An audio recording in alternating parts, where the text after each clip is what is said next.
여러분 안녕하십니까? 한국베델교회 조대용 목사입니다.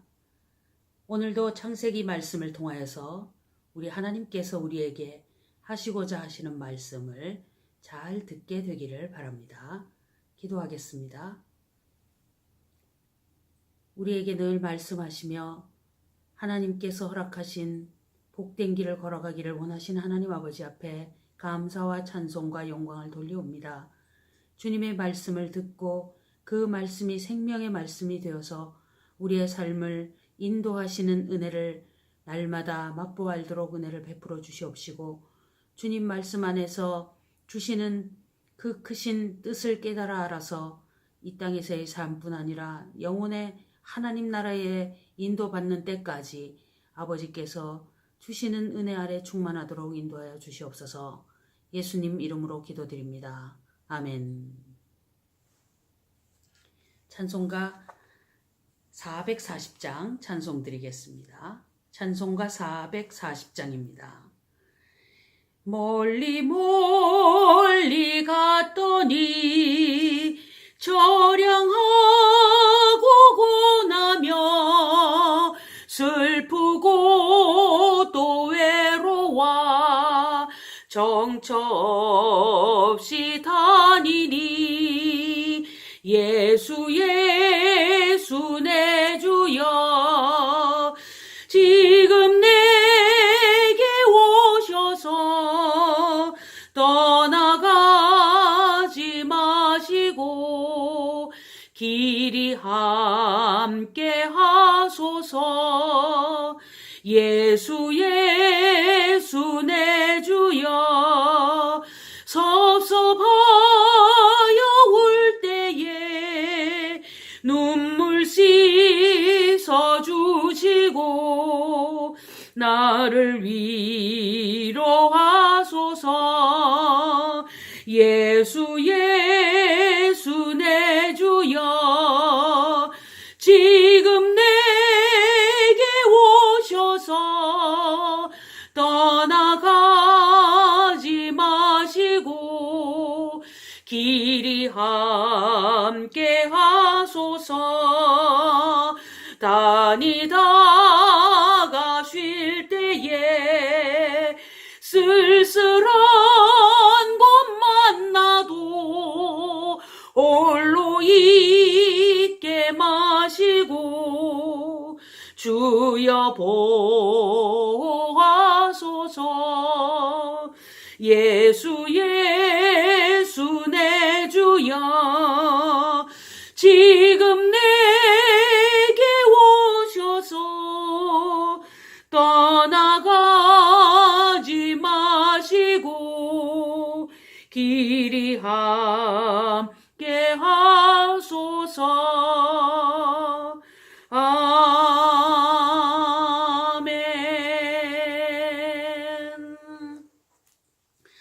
하나님의 말씀 창세기 21장 말씀입니다. 여호와께서 그 말씀대로 사라를 권고하셨고, 그 말씀대로 사라를 권고하셨다. 이 뜻이 무엇이냐 하면요, 하나님께서 이들에게 나타나셔서 그 아이들이 태어날 것에 대하여 미리 말씀하셨던 바로 그 말씀을 이야기하시는 겁니다. 그 아이 이삭이 태어날 것에 대하여 이야기하시면서 이름을 바꾸어 주셨죠. 아브람은 아브라함으로 사레는 사라라고. 그래서 열국의 아비 열국의 어미가 되게 한다 하시는 그 뜻을 밝히 말씀하시며 이름조차 바꾸어라 할 정도로 그렇게 확고한 약속에 대한 것을 말씀하신 것을 우리가 그 창세기 17장을 통해서도 읽고 또 18장을 통해서도 읽었습니다. 이런 약속을 하신 그 하나님께서 그 약속하신 말씀대로 사라를 지금 기억하시고 또 생각하셨다는 거죠. 이 권고하셨다는 것은 그렇게 하셔서 그 사라에게 나타나셔서 이제 어떤 그 작용을 하셨다 하는 그런 어떤 그 말씀인데, 여호와께서 그 말씀대로 사라에게 행하셨다. 그런데 이 사라는 이 행하신 게 무엇일까? 말씀대로가 무엇이며 그 말씀대로 행하신 게 무엇일까? 하면은 바로 사라가 잉태하고 하나님의 말씀하신 기한에 미쳐 늙은 아브라함에게 아들을 낳았다 하는 것입니다. 하나님께서 사라에게 아들을 낳게 하신다는 이유는 집집마다 자녀를 낳지 못할 때 그 아프고 고통스럽겠지요. 그런 것들을 뛰어넘는 이야기라는 것은 우리가 역사를 통해서 지금까지 신앙생활하고 성경 공부하면서 참으로 잘 알고 있는 그런 내용입니다. 그렇지만은 당시의 현장에 있던 사라에게는 상상을 할 수 없는 충격적인 사건인 것이죠. 경수가 이미 끊어졌다 하는 것은 우리가 읽었고요. 경수가 끊어지기 그 이전에도 이미 잉태하지 못했다는 이야기가 또 있습니다. 그런 것을 보았을 때에 이 사라가 아이를 못 낳는 일은 아마 다 알려진 어떤 이야기로 그렇게 평가가 되죠. 물론 그 앞에 아비멜렉이라든가 다른 애굽의 그 바로에게 못된 일을 당할 수도 있었는데 그러한 과정 속에서도 여전히 아이가 태어날 수가 없게 되는 거죠. 사라는 잉태할 수가 없다 하는 이야기가 이미 벌써 그 훨씬 전에 우리에게 주어져 있기 때문에 우리는 이 사람이 불임이라는 것을 벌써부터 알고 있습니다. 어디에 그런 이야기가 나오겠느냐 하면은요. 10장에 가면은 그 30절에 사례는 잉태하지 못함으로 자식이 없었더라. 그때까지 아이를 못 가진 이유는 사실은 잉태하지 못해서라는 게 이제 그렇게 규정이 되어 있습니다. 그런데 말씀하신 대로 이제 사라가 아이를 낳는데 이와 비슷한 게 성경에 여러 차례 나오는 중에 우리가 여러 사람을 생각해 볼 수가 있는데 아이가 태어나기 전에 많은 시간을 축적하고 이렇게 되어서 태어나게 하시는 그런 일들이 있었습니다. 그런데 이제 이 사라가 이 이삭을 낳는 이 장면은 상당히 의미가 큽니다. 이제 또 하나님께서 바로 마리아에게 성령으로 잉태하게 하셔서 아이를 낳게 하십니다. 그 아들이 바로 우리가 익숙한 정말 구주의 그 이름으로 주신 예수님이십니다. 그 예수님이 태어날 때 마리아는 그 여인이 동정녀로 아이를 잉태하였다. 그렇게 알려져 있습니다. 물론 사라는 그와는 다른 상황입니다. 사라는 결국은 그 아브라함과 동침을 하여서 아이를 낳게 됩니다.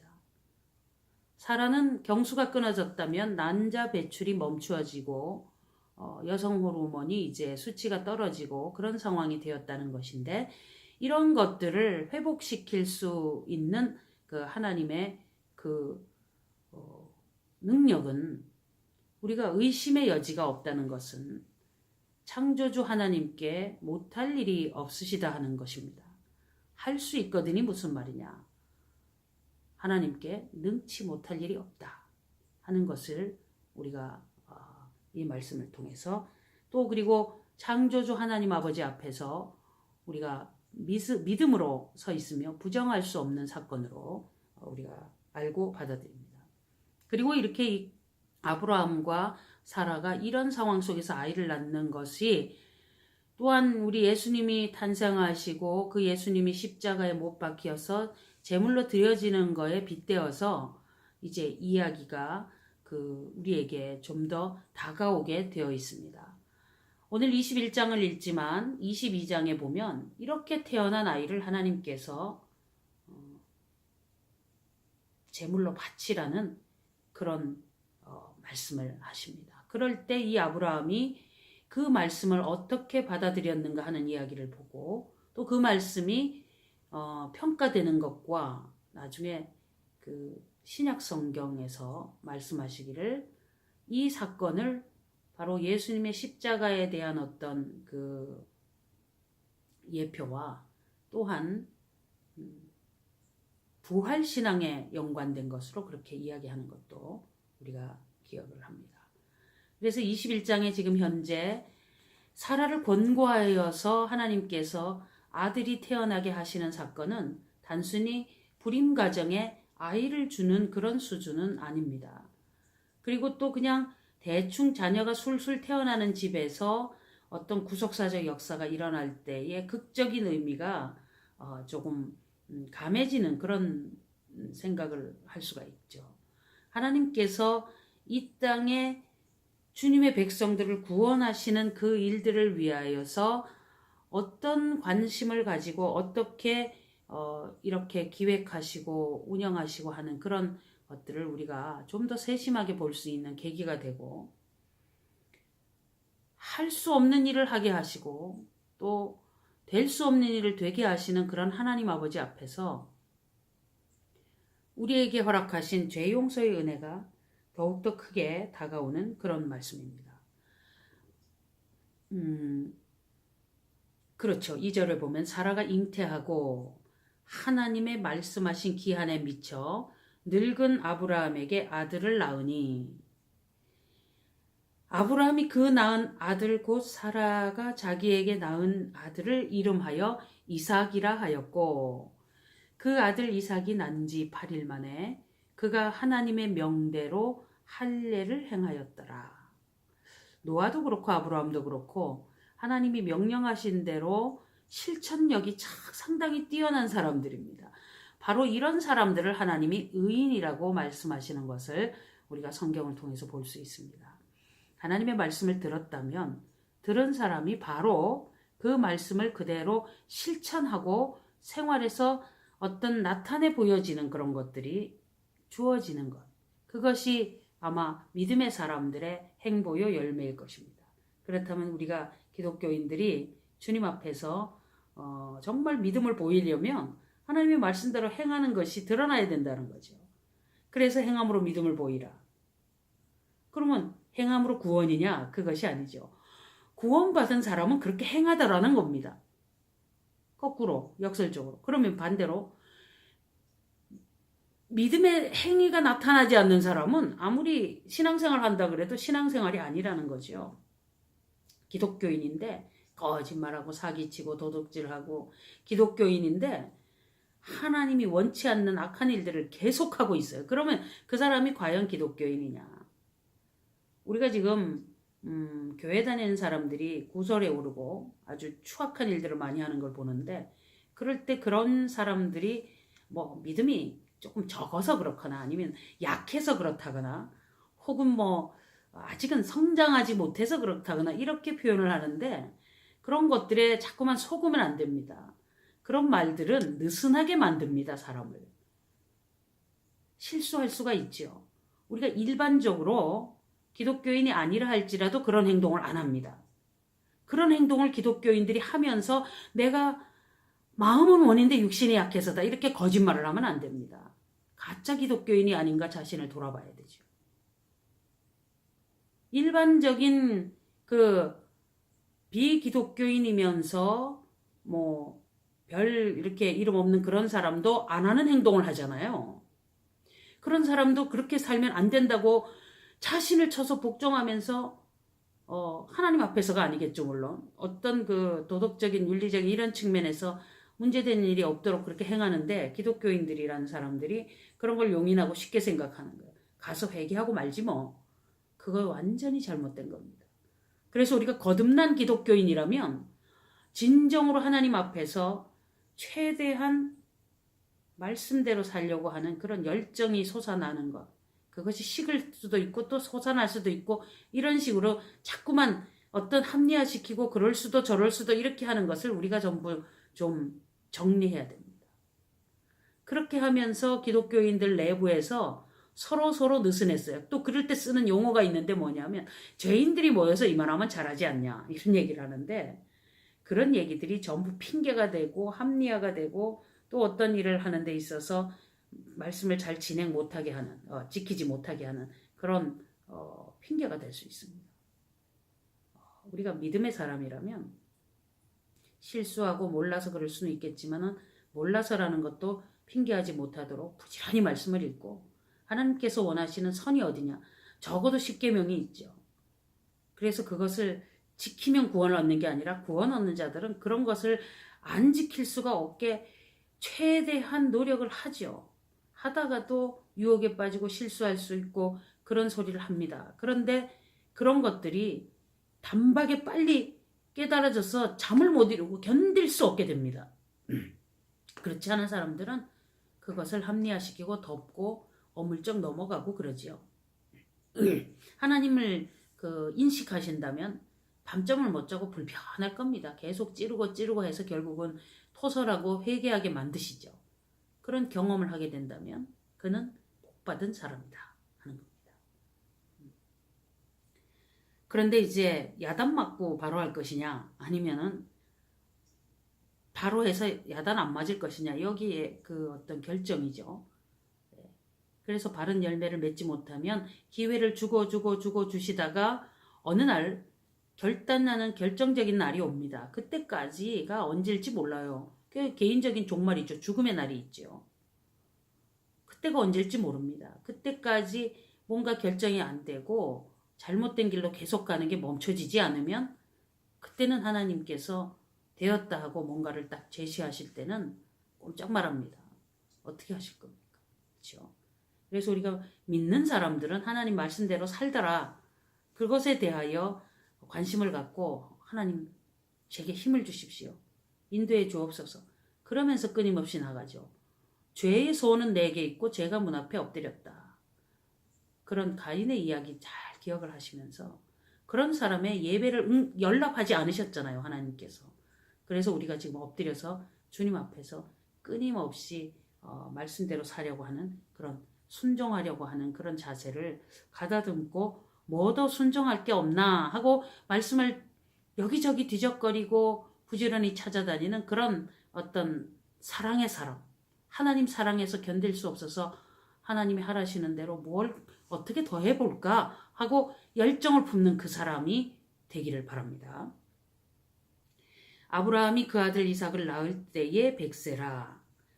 사라가 가로되 하나님이 나로 웃게 하시니 듣는 자가 다 나와 함께 웃으리로다. 처음에 아이를 낳는다는 이야기를 하셨을 때는 사라가 웃었어요. 피식 웃은 거죠. 아이고 무슨 내가 아이를 낳아 이제 경수가 다 끊어졌는데 그리고 원래도 내가 그렇게 해도 임신이 안 됐었는데 그냥 이제는 포기하고 그냥 그런 소리를 들으면 에이 뭘 그러려고요 하고 웃었겠죠. 그런데 이 웃음은 그 웃음이 아니라 진짜의 희열의 기쁨의 감사의 웃음입니다. 하나님이 약속을 성취해 주셨을 때 이 기쁨, 예수님을 우리에게 구주로 보내주셨을 때 이 기쁨, 이제 우리가 예수님 다시 오실 때 만날 때 그 기쁨, 이것을 무엇에 비하겠습니까? 더더구나 우리가 인생을 살다가 하나님의 부르심을 받아서 믿음의 사람으로 올 때의 그 희열과 기쁨을 무엇으로 비할 것이냐? 아이를 못 낳던 사람이 아들을 낳은 이 기쁨은 비할 바가 없겠죠. 이런 기쁨들이 우리 속에 충만한 것, 하나님이 주시는 은혜입니다. 우리가 다른 것이 다 없다 할지라도 구원의 하나님으로 인하여 기뻐할 수 있느냐? 하박국서에 나옵니다. 다 파괴되고 다 없어지고 망연자실한 자 아무것도 없어도 구원의 하나님으로 인하여 기뻐할 수 있느냐? 그런 사람이 기독교인이고 그런 사람이 하나님의 백성이다 하는 그런 강력한 잣대를 말씀하시는 그 하박국서의 말씀을 우리가 기억을 합니다. 무화과 나무 잎이 마르고 포도 열매가 없으며 그런 말씀이 있죠. 그 말씀의 내용이 바로 전쟁이 나서 완전히 다 부서지고 없어지고 다 망해서 사라진다 할지라도 구원의 하나님으로 인하여 기뻐하는 사람이 되기를 원하시는 하나님의 음성이 거기에 담겨 있는 것입니다. 한번 본문 말씀을 읽어보도록 하겠습니다. 하박국서 3장입니다. 17절 비록 무화과 나무가 무성치 못하며 포도나무에 열매가 없으며 감람나무에 소출이 없으며 밭에 식물이 없으며 우리의 양이 없으며 외양간에 소가 없을지라도 나는 여호와를 인하여 즐거워하며 나의 구원의 하나님을 인하여 기뻐하리로다.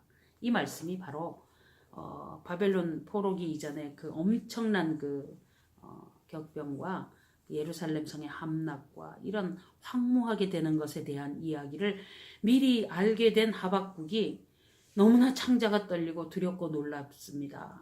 그렇지만 하나님 비록 무화과 나무 잎이 마르고 그렇다 할지라도 점점점 구원의 하나님으로 인하여 기뻐하리로다. 그렇게 노래하는 것을 우리에게 말씀하십니다. 우리는 무엇을 기뻐하냐? 하나님이 나의 구원자가 되시고 우리는 하나님의 자녀가 되고 임마누엘의 약속을 지키실 하나님이 계시다는 것을 기뻐하는 것입니다. 죽음에 이른다 할지라도 우리가 하나님께서 약속하신 이 약속을 지키신다는 것을 100세의 아이를 낳는 이 아브라함의 가정을 보면서 그 믿음이 우리 속에서 포올라오고 기뻐서 견딜 수 없는 그런 열정이 우리에게 있기를 바랍니다. 웃으리로다. 듣는 자가 다 너와 함께 웃으리로다. 또 가로되 사라가 자식들을 젖먹이겠다고 누가 아브라함에게 말하였으리오마는 아브라함 노경에 내가 아들을 낳았도다 하니라. 아이가 자라매 젖을 때고 이삭의 젖을 때는 날에 아브라함이 대연을 배설하였더라. 큰 잔치를 이제 베풀었다는 거죠. 보통 한 3살쯤 될까요? 젖될 때가. 사라가 본즉 아브라함의 아들 애굽 여인 하갈의 소생이 이삭을 희롱하는지라. 그러겠죠. 지금까지는 재롱하고 또 어떤 관심을 독차지하고 자랐을 이 이스마엘이 지금 아기가 태어나면서 굉장히 좀 어려운 마음이 들었겠죠. 그가 아브라함에게 이르되 이 여종과 그 아들을 내어 쫓으라. 이 종의 아들은 내 아들 이삭과 함께 기업을 얻지 못하리라 하매 아브라함이 그 아들을 위하여 그 일이 깊이 근심이 되었더니 이스마엘도 아들은 아들이잖아요. 그렇죠? 하나님이 아브라함에게 이르시되 내 아이나 내 여종을 위하여 근심치 말고 사라가 내게 이른 말을 다 들으라. 이삭에게서 나는 자라야 내 씨라 칭할 것임이니라. 보통도 그렇지만은 특히 이스라엘 지경은요. 아이가 태어났을 때 어떤 여인이 그 아이를 키우느냐가 굉장히 중요합니다. 우리나라도 마찬가지죠. 이주 여성들이 외국에서 오셔서 아이를 낳는데 그 어머니가 그 아이를 어떻게 하느냐, 그 어머니의 나고 자란 그 상황 속에서 그 아이를 양육할 거 아닙니까? 그러니까 그 아이가 그 어머니의 영향을 받는다는 거죠. 그럴 때 이 애굽 여인 하갈이라는 이 표현. 그래서 이스마엘의 어떤 그 성향이 어떨 것이냐, 이런 모든 것들에 대하여 우리가 조금 생각을 할 수가 있겠죠. 나중에 모세가 그 양육받을 때 그 어머니를 모셔다가 양육을 하게 되는 그런 어떤 극적인 찬스가 있죠. 그 어머니가 그 모세 아기를 키웠기 때문에 그가 히브리적 사고를 가지고 자랄 수 있었던 것 우리가 기억을 해야 할 겁니다. 이삭에게서 나는 자라야 내 씨라 칭한다. 이삭을 주시고 이렇게 어렵게 자식을 주시면서 이 가정을 통하여 하시고자 하는 그 핵심적인 일은 구속사의 일이었기 때문에 아브라함을 선택하시고 복이 되게 하신 그 핵심적인 이유의 초점은 뭐냐? 바로 아들을 주신다는 것입니다. 독생자 예수님을 이 땅에 보내시는 것.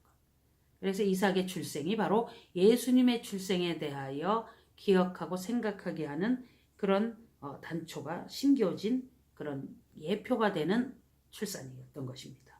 그래서 그 밖에서 그렇게 태어난 아이가 유업을 이어받을 수가 없게 된다는 말씀을 하시는 겁니다. 그러나 여종의 아들도 내 씨니 내가 그로 한 민족을 이루게 하리라 하신지라.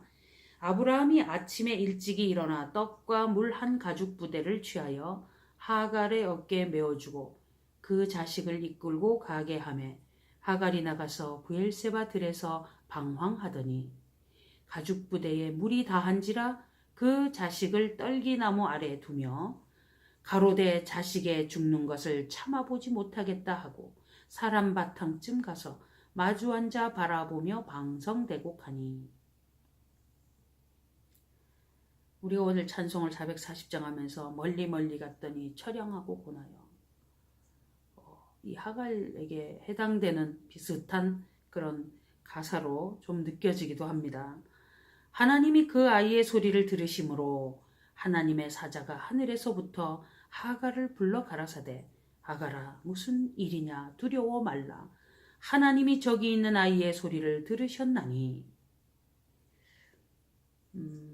하나님이 원치 않는 방법으로도 아기가 태어나는 방법이 있죠. 뭐 강간을 당해도 태어나고 참 어려운 이야기입니다만은 자식을 하나님이 원치 않는 방법으로 태어나게 하는 그런 다양한 것들이 있어도 그 생명과 그 어떤 한 영혼에 대한 소중함을 하나님이 오늘 또 우리에게 되새기게 하시는 겁니다. 그 아이가 태어날 때 비록 어떤 환경에서 어떤 상황에서 원치 않게 태어났다 할지라도 하나님이 주신 생명으로서의 가치는 분명히 그대로 존재하고 있기 때문에 하나님이 그 아이를 지키시는 그런 모습을 우리에게 보여주십니다. 아브라함이 하갈을 통해서 아이를 낳는 것은 하나님의 뜻이 아니었고 인간적으로 제멋대로 한 일이었지만 그 안에서도 자식은 태어나더라 하는 거죠. 그래서 우리가 모든 일을 다 하나님이 하신다. 그 틀린 게 아닙니다. 그런데 자동 시스템이 있는 거예요. 그렇게 하면 그렇게 되는 자동 시스템. 사람이 사람에게 위해를 가해서 이를테면 뭐 목을 조른다거나 이렇게 되면 얼마 일정 시간이 지나면 그 사람은 죽습니다. 하나님이 죽이시기로 작정하지 않았는데 상대편이 그렇게 위해를 가할 때에 하나님이 죽이시기로 안 했기 때문에 안 죽고 끝까지 살아있느냐 그렇진 않잖아요. 이와 마찬가지로 어떤 그 일이 그러면 또 하나님이 그를 통해서 그를 죽게 하시려고 계획하시냐 그렇게 보면 안 됩니다. 온 인류의 역사와 모든 것들은 그 사람이 저질러요. 하나님이 그 저지르는 것에 대하여 하나님 뜻대로 간 게 있고 아닌 게 있는 거죠. 그럴 때 하나님께서 그런 것들을 어떻게 역사하시고 야단치시고 또 어떤 건 잘했다고 하고 그러면서 바로 되기를 바라셔서 이끌어가고 이런 게 역사지 하나님이 주관하시는 역사라고 모든 게 하나님이 다 허락하셨다 다 됐다 뭐 이런 식으로 하면서 막 저질러 놓고 하나님이 이유가 있어서 하게 하셨겠지 자꾸 이런 식으로 아무거나 갖다가 붙이는 그런 식으로 하다가 망할 길 갑니다. 분명히 하갈을 통해서 아이를 낳는 것은 하나님 앞에서 해서는 안 되는 일이었습니다.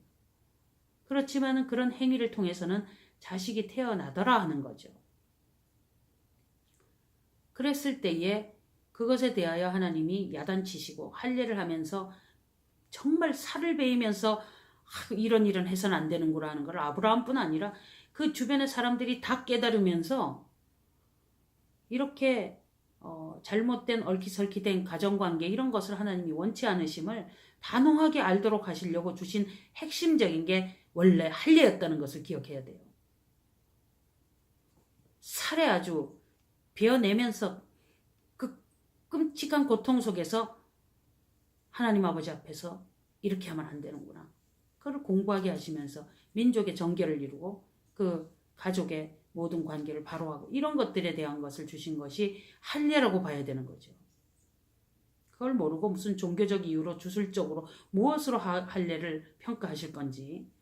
그래서 하나님 앞에서 구원의 개념에서는 할례가 사실 무의미한 거죠. 그래서 말씀하셨지만 더 심한 것은 눈이 죄를 지으면 빼내라.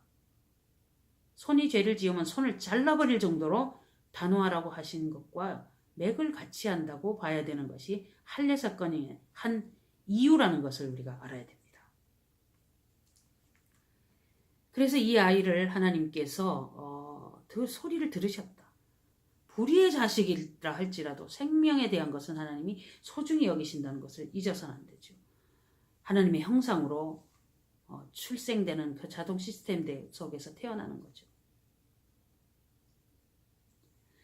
일어나 이를 일으켜 내 손으로 붙들라. 그로 큰 민족을 이루게 하리라 하시니라.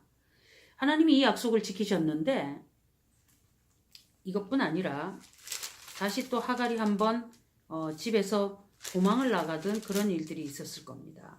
그 일들을 보면은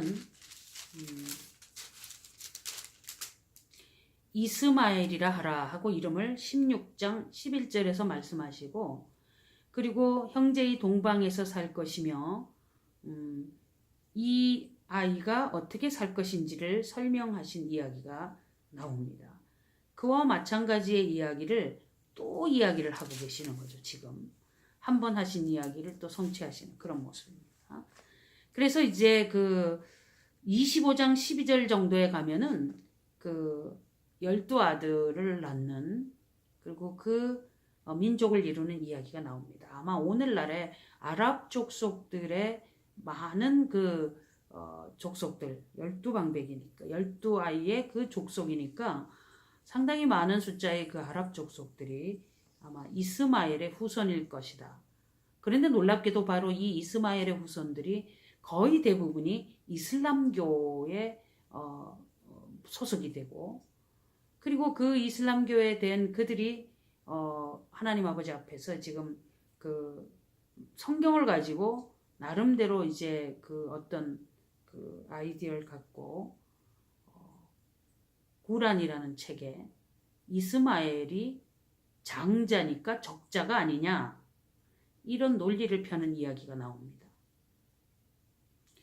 그래서 그의 그 후손이 되는 무하마드가 이제 그 실패한 예수라는 그 이수하죠. 예수라는 그 선지자의 그 모든 것들을 성공시킨 그런 이야기로 이스마엘의 후손인 무하마드 이야기가 펼쳐지는, 그래서 그 이야기가 이제 정설로 그들에게는 알려져 있고 그렇습니다. 여기에서 이제 그 출발이 되는 거죠. 그래서 아브라함의 장자인 이스마엘의 그 적자의 그 장자라는 어떤 그 명분에 대한 이야기로 하면 여기에 내용대로 하면 그럴싸하잖아요. 그런데 하나님이 분명히 성경에 뭐라 그러셨냐?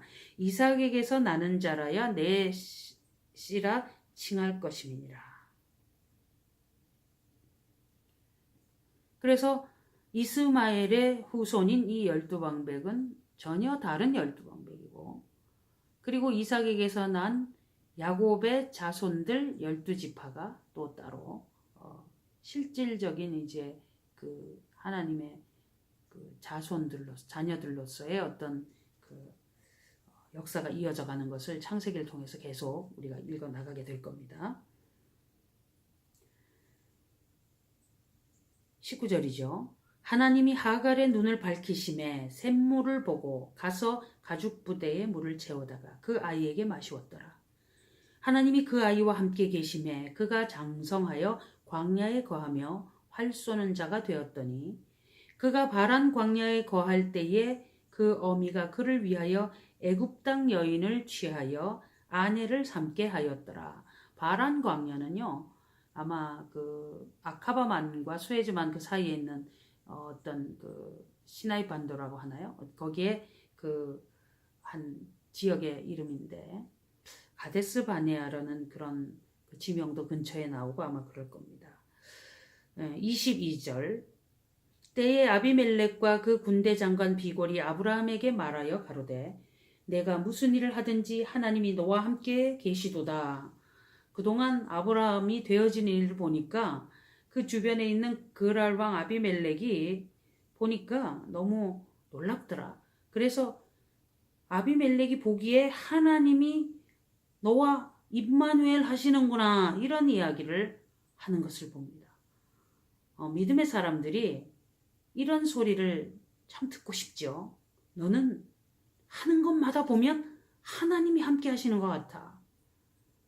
그런데 사실은 그가 먼저 하나님의 말씀 앞에서 겸허히 고개 숙이고 순종하고 이런 것들이 보입니다. 또한 그에게 100세가 되어서 참 나이 많아 늙은 부인 사라를 통하여 아이가 태어나는 것을 얼마나 많은 사람이 보았겠습니까? 그 소식을 들었겠죠.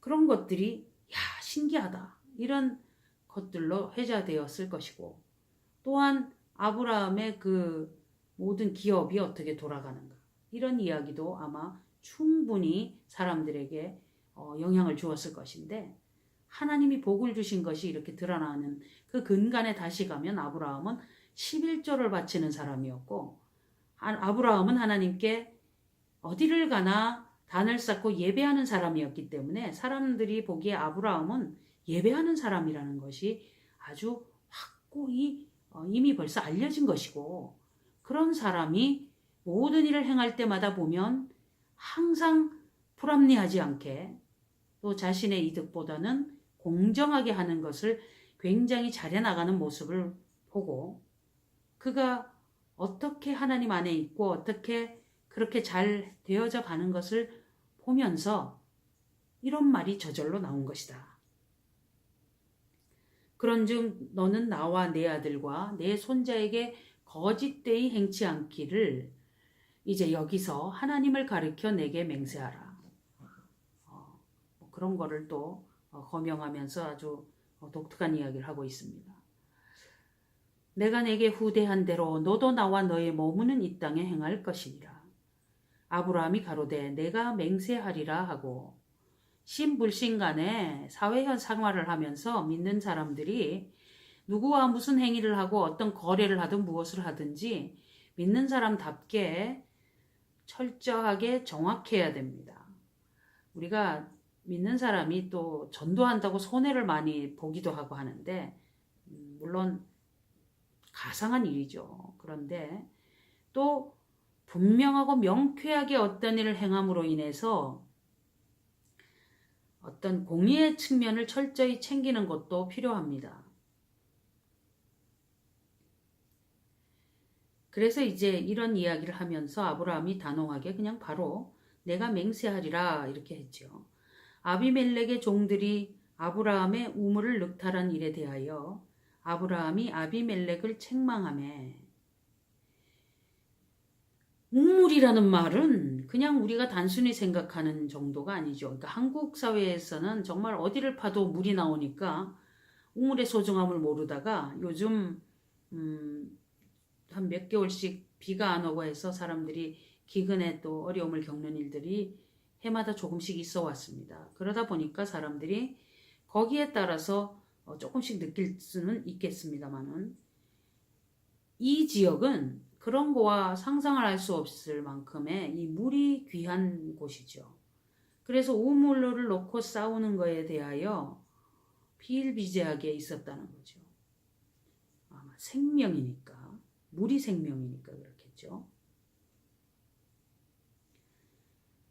아브라함의 우물을 늑탈했다는 거죠. 아비멜렉의 종들이. 그래서 그 부분에 대해서는 이제 명쾌하게 따집니다. 분명하게. 믿는 사람들이, 불신자들이 자기한테 불편하게 한 것을 좋게 좋게 넘어가 주는 것이 다 좋은 게 아닙니다.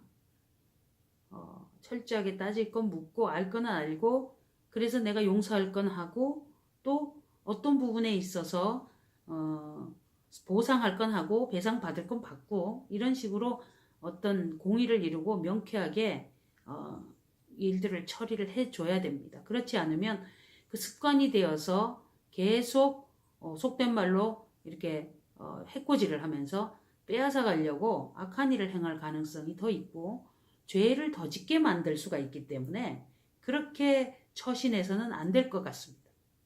반드시 따질 것 따지고 묻고 알되 내가 봐줄 건 봐준다는 것에 대한 게 분명해야 되고 명확해야 되지, 상대를 위하는 일이라는 것을 잊어서는 안 될 것입니다. 그래서 아비멜렉을 아브라함이 책망하는 것에 대하여 우리가 불편하게 여길 필요가 없고 아주 확실합니다. 아비멜렉이 가로되 누가 그리하였는지 내가 알지 못하노라. 너도 내게 구하지 아니하였고 나도 듣지 못하였더니 오늘이야 들었노라. 아브라함이 양과 소를 취하여 아비멜렉에게 주고 두 사람이 서로 언약을